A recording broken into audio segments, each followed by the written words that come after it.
Class class 10th mathematics जो chapter number 3 है, ठीक है, pair of linear equation in two variables कि जो मोस्ट इंपॉर्टेंट एमसीक्यूज जो एग्जाम में पूछे जा सकते हैं, क्योंकि आपको पता है सेक्शन ए में 20 एमसीक्यूज आते हैं 1 मार्क्स के। सो आपको एमसीक्यू की प्रिपरेशन भी करनी होगी। बाकी चैप्टर के एमसीक्यूज भी मैंने करा रखे हैं, जिनकी लिंक्स मिल जाएगी आपको डिस्क्रिप्शन पे, ठीक है। तो पहला क्वेश्चन पे आ जाते हैं। मैं आपको सारे जो एमसीक्यूज हैं वो सॉल्व करके बताऊंगा, ये नहीं कि डायरेक्ट बता दिए तुक्के में, प्रॉपर सॉल्यूशन करके ही आंसर बताऊंगा। तो पहला क्वेश्चन क्या बोल रहा है, the value of K for which the system of equation has unique solution. ठीक है, कि के किस वैल्यू के लिए इसका यूनिक सोल्यूशन होगा। ठीक, सो देखो सोल्यूशन पे आ जाते हैं हमारे पास।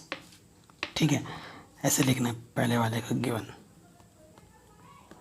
तो दो इक्वेशन हमारे पास गिवन है, वो क्या है, के एक्स माइनस वाई माइनस, देखो इक्वल का 2 इधर लाओगे तो माइनस का 2 हो जाएगा।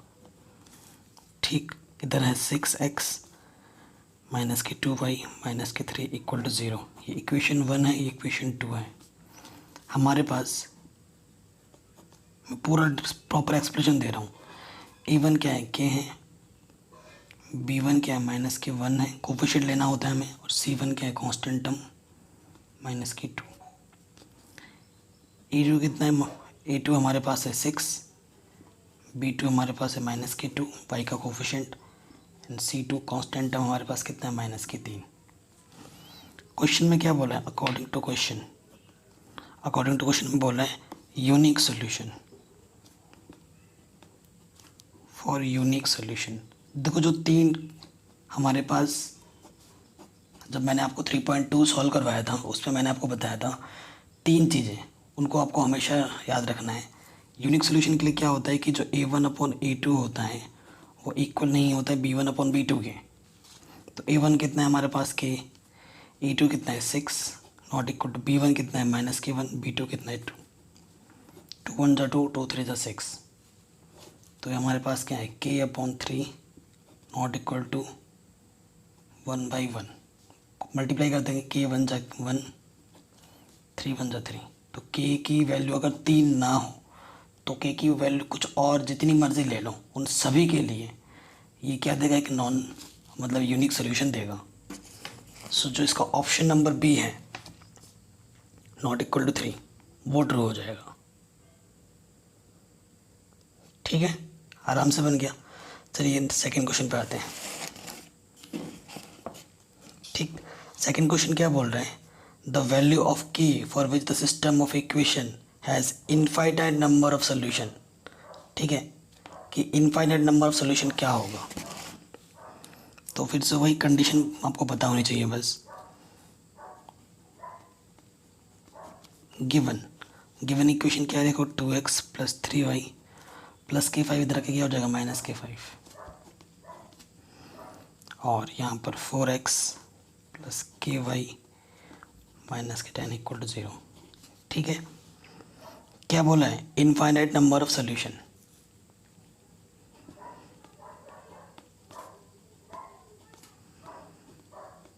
ठीक, इस कंडीशन के लिए क्वेश्चन पूछा है हमसे।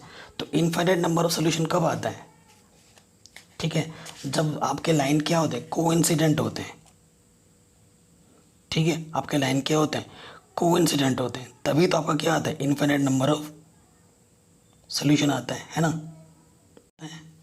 वो कब होता है, जब a1/a2 b1/b2 is equal to क्या होता है, c1/c2, है ना, तब तीनों इक्वल होते हैं। तो देखो a1 कितना हमारे पास 2, a2 कितना है 4, मैं डायरेक्ट रख रहा हूँ इस क्वेश्चन में। b1 हमारे पास 3 है, b2 हमारे पास क्या है कि c1 हमारे पास माइनस के 5 है, एंड c2 मेरे पास माइनस के 10। तीनों आपस में इक्वल है, किसी को भी आपस में ले लो, इन दोनों का इक्वल ले लो।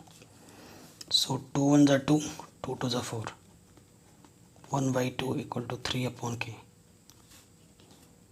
k 1 जा k, 3 2 जा 6। तो k की वैल्यू क्या आ जाएगी, 6। ये आपका आंसर आ जाएगा। ठीक है, ये देखिए इसका आंसर क्या होगा, 6 होगा।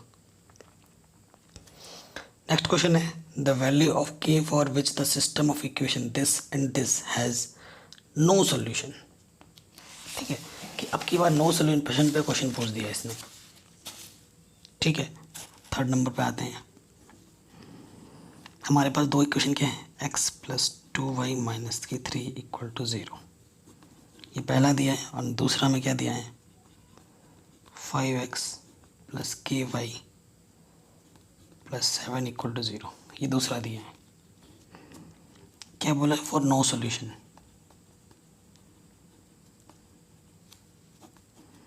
देखो नो सोल्यूशन के लिए क्या होता है, जब पैरेलल लाइंस होती हैं तभी नो सोल्यूशन होता है ना। पैरेलल लाइंस के लिए तो आपको पता है उसके लिए कंडीशन क्या होती है, a1/a2 is equal to b1/b2 but not equal to c1/c2।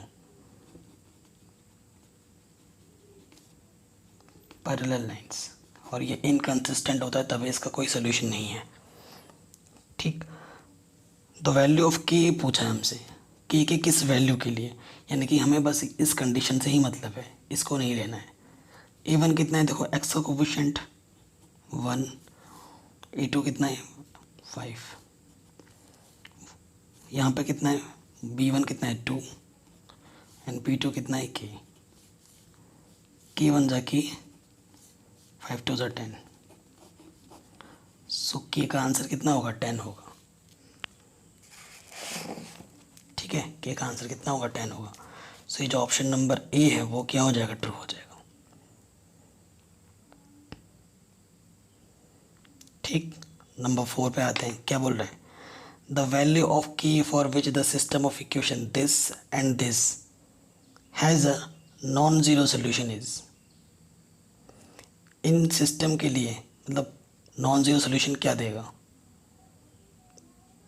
ठीक है, सॉल्यूशन के लिए देखो वही आपको रूल फॉलो करना होता है कि के किस वैल्यू के लिए हमें क्या देगा, एक नॉन ज़ीरो सोल्यूशन देगा, वो आपको बताना है 4 पॉइंट पे।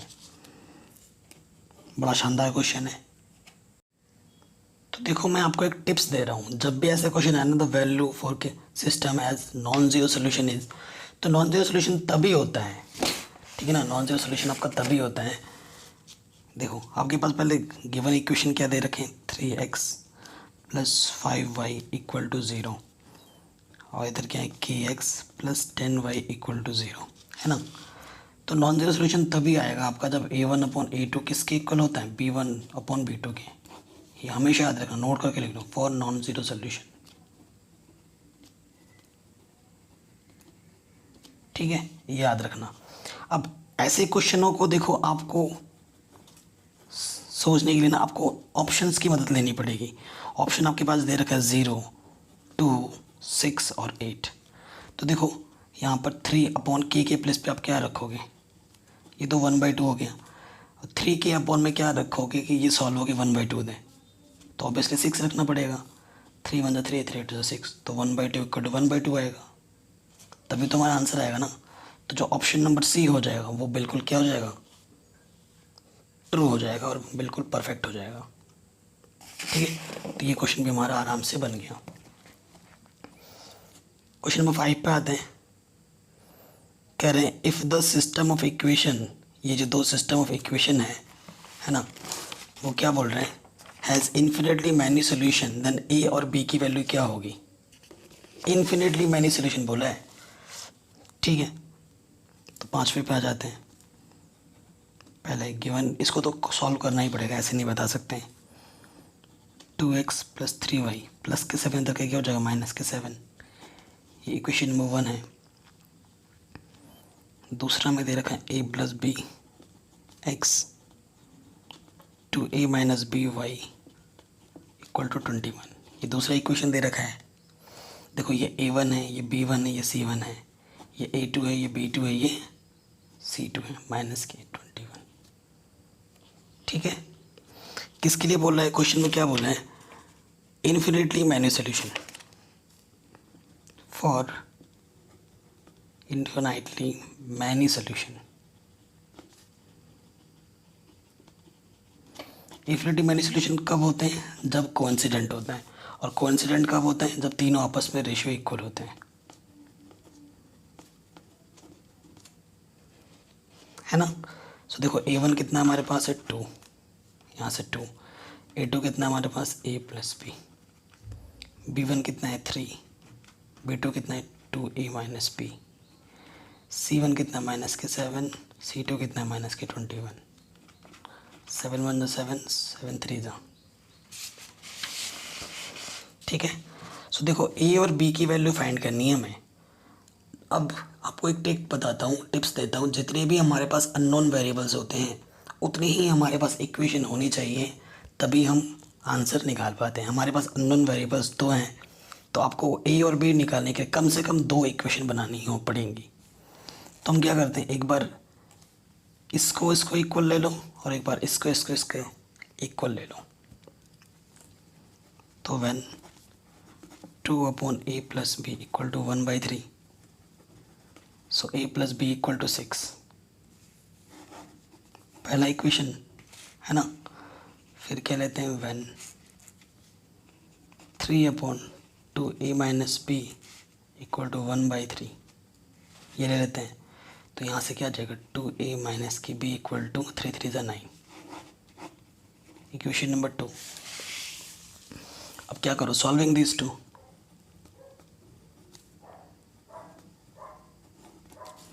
तो यहाँ है a plus B equal to 6, 2a minus B equal to 9। ठीक, ऐड कर देंगे तो ये कैंसिल, 3a इक्वल्स टू कितना जाएगा 15, 3 5 जा, a की वैल्यू क्या गई 5,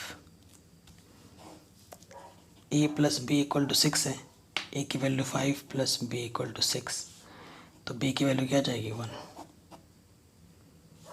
है ना। b की वैल्यू क्या जाएगी 1, तो आंसर क्या होगा, a की वैल्यू 5 होगी, b की वैल्यू 1 होगी। अब आप ऑप्शन में देखोगे और ट्रू जोन सा भी होगा बोल दोगे।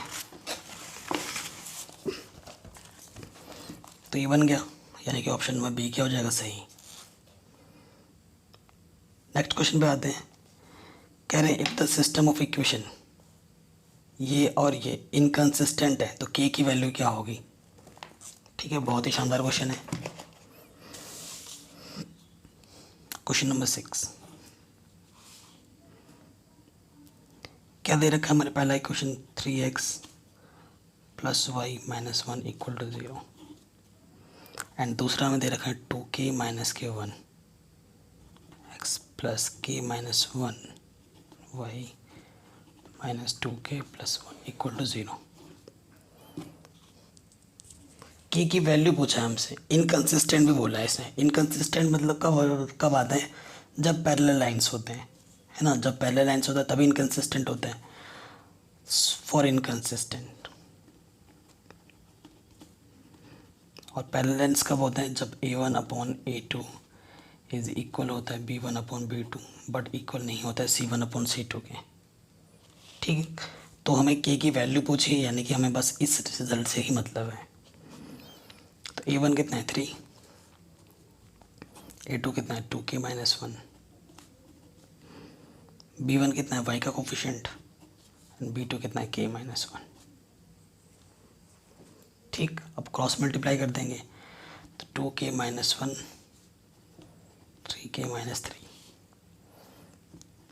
माइनस का 3 इधर के प्लस का 3, प्लस का 2 इधर के माइनस का 2, सो के की वैल्यू कितनी आ जाएगी 2।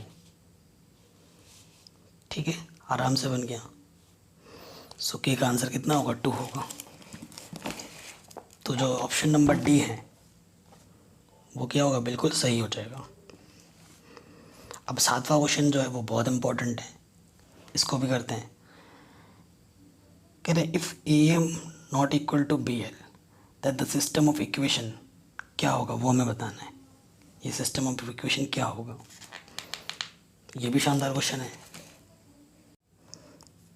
तो ये इक्वेशन हमारे पास दोनों, तो देखो हम क्या करते हैं, हमारे पास क्या है, क्या बोला है, then the system of equation क्या है। अगर A M upon B L equal ना हो तो देखो जो इक्वेशन हमें दे रखा है गिवन, हमें क्या दे रखा है A X plus B Y minus C equal to 0, plus के सीधा इसको इस तरफ ले आए। ठीक है, फिर क्या दे रखा है L X plus M Y minus N equal to 0, ठीक है। सो देखो A1 upon A2 not equal to B1 upon B2 लेके देखता हूँ मैं, ये किसका कंडीशन होता है, किसका कंडीशन होता है, ये यूनिक सोल्यूशन का होता है ना। जब A1 upon A2 not equal to होता है B1 अपॉन B2 के, तो क्या होता है, यूनिक सोल्यूशन। A1 कितना है A, A2 कितना है L, B1 कितना है B, B2 कितना है M, मल्टीप्लाई कर दो AM not equal to BL। तो ये कौन सा कंडीशन बता रहा है, यूनिक सोल्यूशन बता रहा है, यही तो दे रखा है AM not equal to BL, क्या बता रहा है, has a unique solution. So option number 1 हमारा क्या हो जाएगा, ट्रू हो जाएगा। ठीक, नेक्स्ट क्वेश्चन है बहुत इंपॉर्टेंट, सारे ही मस्त क्वेश्चन है। कह रहे if the system of equation has infinitely many solution then, अगर ये system of equation many solution है तो इनमें से कौन सा ऑप्शन ट्रू है वो आपको बताना है। बड़ा शानदार क्वेश्चन है। ठीक, सो देखो लिख देंगे जो इक्वेशन हमें दे रखा है 2x प्लस 3y माइनस के 7 इक्वल टू 0, ये पहला इक्वेशन है। दूसरा है आपका 2x a plus B Y minus K 28 equal to 0। ठीक है, ये चीज़ें हैं। सो देखो क्या बोल रहा है हमें, infinitely many solution. Infinitely many solution कब होता है, जब कोइंसिडेंट होता है, और कोइंसिडेंट कब होता है, जब आप तीनों रेशियो आपस में इक्वल होते हैं। For infinitely many solution A1 upon A2 equal to B1 upon B2 equal to C1 upon C2, यही होता है। A1 कितना है, A2 कितना है 2A, B1 कितना है 3, B2 कितना है A प्लस B, C1 कितना है माइनस के 7, C2 कितना माइनस के 28, है ना। तो 2 से 2 कैंसिल। सो देखो यहाँ से क्या बचा, 7 1 7 7 4 से 28। ठीक है, मैं इसको इक्वल लेता हूँ, 1/a equal to 3 upon a plus B. तो यहाँ से क्या जाएगा, a plus B equal to 3a, A इधर माइनस हो जाएगा तो b इक्वल टू क्या जाएगा 2a। सो जो 2a इक्वल टू b, देखो 2a इक्वल टू b, तो ऑप्शन नंबर बी क्या हो जाएगा, बिल्कुल सही हो जाएगा। बाकी अब ये वाला इसके रख के देखोगे तब भी वही आंसर आएगा, या फिर इसको इसके रख के देखोगे तब भी वही आएगा। ए और बी में रिलेशन बताना था ना, तो ये आ गया आंसर। इसको और इसको नहीं ले सकते क्योंकि सिर्फ ये ए में ही रिलेशन दे रहे हैं, और आपके ऑप्शन में सिर्फ ए में कोई भी आंसर नहीं है, जो आंसर है वो ए और बी में ही है। तो आपको थोड़ा दिमाग से भी सोचना है। 8वां हो गया। चलिए नेक्स्ट क्वेश्चन 9 में।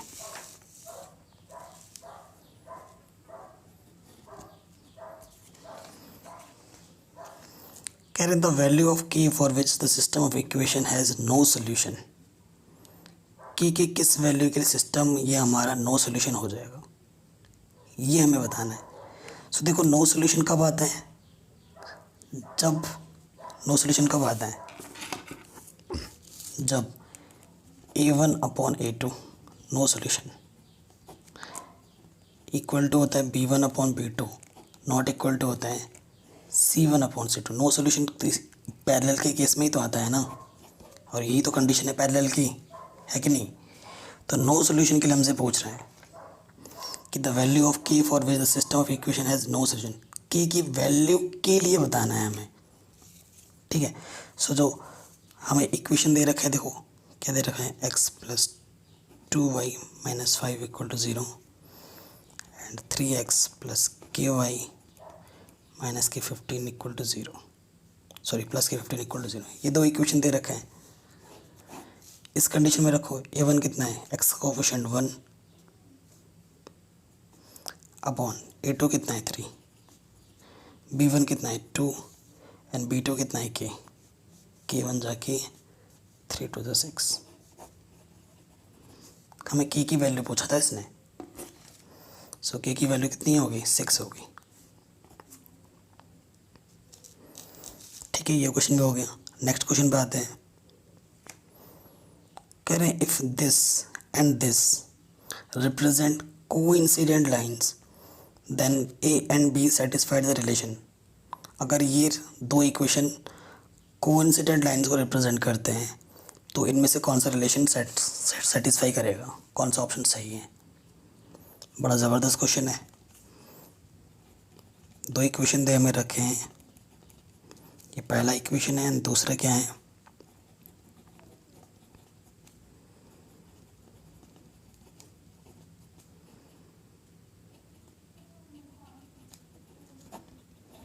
ठीक है। कोइंसिडेंट लाइंस के लिए बात कर रहे हैं। कोइंसिडेंट लाइन में तीनों इक्वल होते हैं, रेशियो क्या होता है, A1/A2, B1/B2, C1/C2 होता है कि नहीं।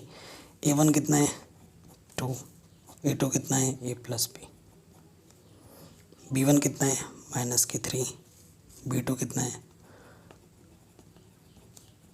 माइनस से माइनस हट गया, C1 कितना है -7, C2 कितना है -4A+B। सो किसी भी दोनों इक्वेशन को आपस में रख लो और सॉल्व कर लो। तो मैं पहले दो को लेता हूँ,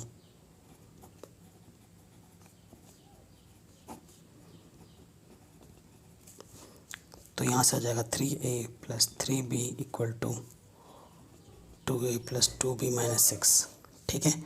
2A इधर अगर माइनस होगा तो यहाँ A बचेगा, 3B में से 2B माइनस होगा तो B बचेगा, ठीक है। ये इक्वल टू -6। ओके, तो ये ऑप्शन तो नहीं आ रहा है। देखो A + B = -6। एक बार हम देख लेते हैं कहीं गड़बड़ तो नहीं किया हमने।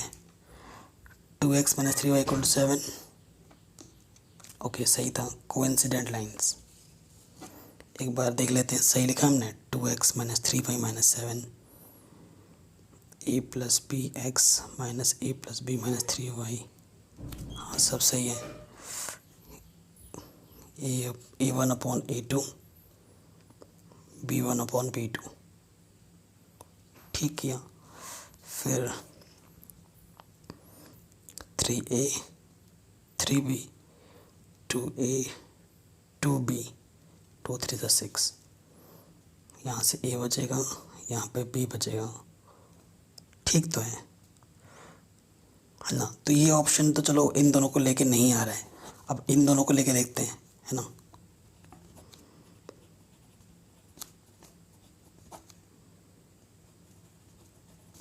क्रॉस मल्टीप्लाई करते हैं, 4 3 12A 3B 7A 7B - 3। तो 12A में से 7A माइनस करेंगे तो कितना जाएगा 5A। 3B में से 7B माइनस करोगे तो -4B। इधर माइनस के क्या बचा, देखो 7 से मल्टीप्लाई करेंगे ना, 7 या 21 21, तो 5A - 4B = -21। सो देखो ये ऑप्शन में ही कुछ गड़बड़ी है, हमने तो सही कर दिया है, इस क्वेश्चन में ही कुछ गड़बड़ी है, तो इसे आप क्रॉस करो। नेक्स्ट क्वेश्चन पे आ जाते हैं। कह रहे हैं if a pair of linear equation in 2 variable is consistent then the lines represented by 2 equations are. देखो हमारे पास पेयर ऑफ लीनियर इक्वेशन दे रखे हैं जो कंसिस्टेंट हैं, तो वो क्या हो सकते हैं। देखो कंसिस्टेंट हो है तो इसका सीधा सीधा मतलब है कि वो या तो यूनिक सोल्यूशन देगा यानी कि इंटरसेक्टिंग करेगा, और क्या करेगा, कोइंसिडेंट होगा। तो ये दो चीज़ें हो सकती हैं, या तो इंटरसेक्टिंग वाला लाइन हो सकता है या फिर कोइंसिडेंट। तो ऑप्शन नंबर डी जो है इंटरसेक्टिंग या फिर कोइंसिडेंट, इन दोनों में से कोई एक हो सकता है, इसलिए ऑप्शन नंबर डी क्या हो जाएगा, सही हो जाएगा। क्योंकि इन दोनों में से कोई भी हो सकता है, सिर्फ इंटरसेक्टिंग होगा ये भी ज़रूरी नहीं है, सिर्फ कोइंसिडेंट होगा ये भी ज़रूरी नहीं है, इन दोनों में से कोई एक ज़रूर होगा, ये ज़रूरी है। तो ऑप्शन नंबर डी बिल्कुल सही हो जाएगा, ठीक। तो ये क्वेश्चन बन गया आराम से। नेक्स्ट क्वेश्चन पे आते हैं, क्वेश्चन नंबर 12। कह रहे the area of triangle formed by, ये हमारा लाइन है, ये x/a + y/b = 1। ये सब पढ़ोगे आप क्लास 11th में, है ना, कोनिक सेक्शन एक चैप्टर आएगा, वहाँ पढ़ोगे आप। विद द कोऑर्डिनेट एक्सिस कौन सा ट्रायंगल फॉर्म करेगा वो हमें बताना है। ये क्वेश्चन आपका थोड़ा बहुत क्लास 11 से रिलेट करता है, क्योंकि जैसा लाइन दे रखा है ना वो हम कोनिक सेक्शन में पढ़ेंगे क्लास 11th में जाकर। ये लाइन की इक्वेशन होती है x upon A plus Y upon B equals to 1, और इसके जो कोऑर्डिनेट होते हैं ना, इस लाइन के जो कोऑर्डिनेट्स होते हैं, लाइन कब बनता है, जब दो पॉइंट्स एटलीस्ट उसको मीट करें तभी तो लाइन बनता है। तो इसमें से जो पहला पॉइंट है a,0 है, एंड जो दूसरा पॉइंट है वो है 0,b। ये x एक्सिस के लिए y0, y एक्सिस के लिए x0। ठीक है, सपोज करो ये वाला पॉइंट यहाँ कहीं आएगा a,0, एंड दूसरा पॉइंट यहाँ कहीं आएगा b 0,b। इन दोनों को मीट कर दोगे, यहाँ से लेकर यहाँ तक की डिस्टेंस कितनी है, a है, और यहाँ से लेकर यहाँ तक की डिस्टेंस कितनी है, b है, और यहाँ पर क्या हमारा राइट एंगल है। तो हम जानते हैं ये हमारा ट्रायंगल बना ना OAB। तो एरिया ऑफ ट्रायंगल क्या होता है, 1/2 बेस इंटू हाइट। तो बेस कितना हमारा A है, हाइट कितनी है, B है, तो AB/2 जो भी यूनिट होगा उसका स्क्वायर कर देंगे। तो ये होगा हमारा आंसर AB/2। सो जो ऑप्शन नंबर C है वो क्या हो जाएगा, सही हो जाएगा।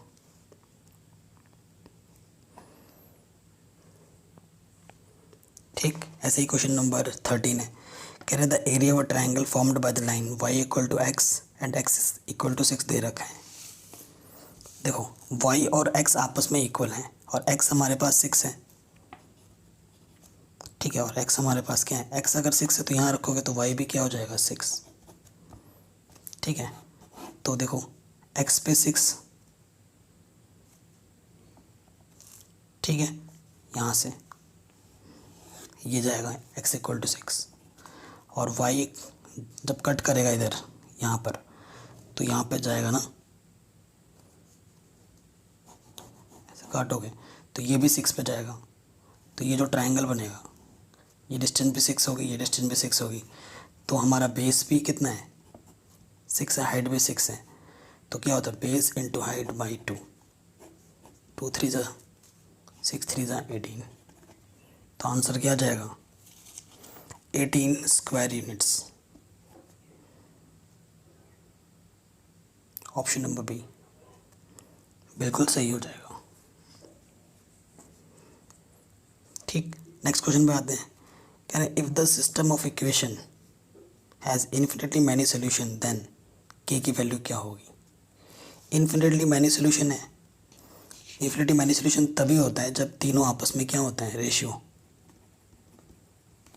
इक्वल होता है, तभी इन्फिनिटली मैनी सोल्यूशन होता है कॉन्स्टेंट के केस में। तो a1 कितना हमारे पास 2, a2 कितना है 4, b1 है 3 एंड b2 है k। इसकी ज़रूरत ही नहीं है क्योंकि आपको k की वैल्यू निकालनी है। 2 1 जा 2, 2 2 जा 4, k 1 जा k, 3 2 जा 6। सो k का आंसर क्या होगा, 6। ठीक है, तो ये क्वेश्चन भी हमारा इजीली बन गया। नेक्स्ट क्वेश्चन पे आते हैं। ये क्वेश्चन है, क्या बोल रहे हैं, the area of triangle form the line this and x = 0 shown in the figure 3.23। इस फिगर में शो कर रहा है, तो हमें बताना है कि इसका एरिया क्या होगा। ये जो ट्रायंगल हमारा बना है ना अंदर, इसका एरिया क्या होगा। ठीक है, सो आपको वो एरिया तो पता ही है, बेस इंटू परपेंडिकुलर हाइट होता है। तो परपेंडिकुलर हाइट, ये परपेंडिकुलर पूरा डिस्टेंस कितना है, देखो 1 2। तो देखो हमारे पास जो हाइट है वो कितनी है, 2 है, और बेस कितना है, देखो 1 2 3 4 5। तो बेस कितना है मेरे पास, 5। ठीक है, फॉर्मूला क्या होता है, बेस इंटू हाइट बाई 2। ठीक, यही होता है। सो देखिए आंसर क्या आ जाएगा। ठीक है, तो ये तो होता है, लेकिन इस मेथड से ये आंसर गलत बता रहा है, पता नहीं क्यों। बट आपको मैं एक सजेस्ट करूँगा, और एक तरीका भी है। आपने कोऑर्डिनेट ज्योमेट्री पढ़ा है, नहीं पढ़ा तो मैंने पढ़ा रखा है। उसमें जो 7.3 एक्सरसाइज मैंने सिखा रखा है, एरिया ऑफ ट्राइंगल्स फाइंड करना। ये आप इसे क्या मान लो, x1 y1, ये आपका x2 y2, ये आपका x3 y3 है। और जो एरिया ऑफ ट्राइंगल वाला फॉर्मूला होता है ना आपका 1/2 करके, उस फॉर्मूले में रख दो और सॉल्व कर लो, तो आपको आपका आंसर मिल जाएगा। ठीक है, तो आशा करता हूँ कि आपको समझ में ज़रूर आया। बाकी चैप्टर भी करा रखे हैं, एनसीईआरटी पूरी ख़त्म करा रखी है, प्रीवियस के क्वेश्चन करा रखे हैं, लास्ट 10 ईयर्स के एमसीक्यूज़ करा रहा हूँ, एनसीईआरटी एग्जामिनर के मोस्ट इंपॉर्टेंट क्वेश्चन करा दिए, आर.डी. शर्मा, आर.एस. अग्रवाल के इंपॉर्टेंट मोस्ट इंपॉर्टेंट क्वेश्चन करा दिए, एनसीईआरटी पूरी करा दी है। उन सब का लिंक मिल जाएगा आपको डिस्क्रिप्शन में, या फिर बेटर प्रिपरेशन के लिए आप हमारा मेंबरशिप प्लान भी ज्वाइन कर सकते हैं। Thank you.